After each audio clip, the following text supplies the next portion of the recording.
S Alam গ্রুপের নিয়ন্ত্রণে থাকা 4টি ব্যাংকে জমা থাকা 928 কোটি টাকা উদ্ধার নিয়ে বিপাকে পড়েছে চট্টগ্রাম বন্দর কর্তৃপক্ষ। ব্যাংকগুলোর তারল্য সংকটের কারণে এসব টাকা উদ্ধারে কেন্দ্রীয় ব্যাংকে শরণাপন্ন হতে যাচ্ছে দেশের প্রধান সমুদ্র বন্দর।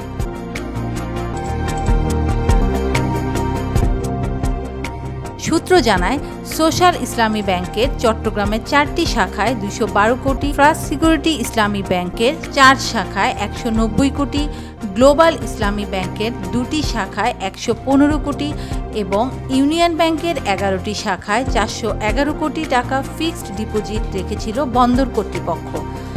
গত 5ই আগস্ট ছাত্র জনতার গণ অভ্যুত্থানের পর অন্তর্বর্তীকালীন সরকার দায়িত্ব নিলে ব্যাংকগুলোর খেলাপি ঋণ, তারল্য সংকট, পরিচালনা পর্ষদের নানা অনিয়ম প্রকাশ পেতে থাকে।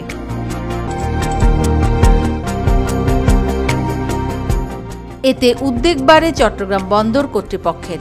স্থায়ী আমানত বা এফডিআর এর মাধ্যমে চট্টগ্রাম বন্দরের টাকা বিভিন্ন সরকারি ও বেসরকারি ব্যাংকে রাখা হলেও ধারণা করা হচ্ছে প্রভাবশালী মহল প্রভাব খাটিয়ে দুর্বল ও সমস্যাযুক্ত এসব ব্যাংকে চট্টগ্রাম বন্দরের আমানত নিয়ে গেছে। এখন লাভ তো দূরের কথা, মূল টাকাই অনিশ্চয়তার মধ্যে পড়েছে। বিনিয়োগের বিপরীতে সুদ দেওয়া বন্ধ করে দিয়েছে একাধিক ব্যাংক। রেড জোনে থাকা কয়েকটি ব্যাংক থেকে আমানত তুলে নিতে বারবার পদক্ষেপ নিয়েও ব্যর্থ হয়েছে বন্দর কর্তৃপক্ষ।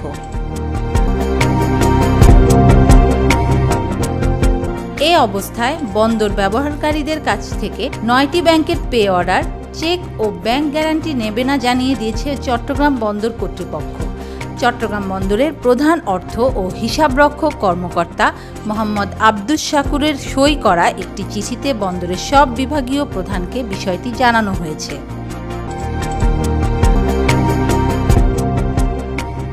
ব্যাংকগুলো হচ্ছে global Islami bank PLC, union bank PLC, Bangladesh commerce bank PLC, Islami bank Bangladesh PLC, first security Islami bank PLC, social Islami bank PLC, Padma bank PLC, national bank PLC এবং ICB Islami bank PLC.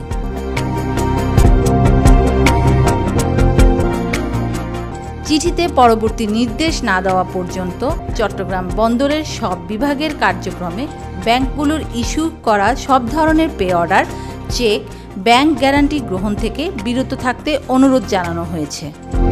News desk, Media express.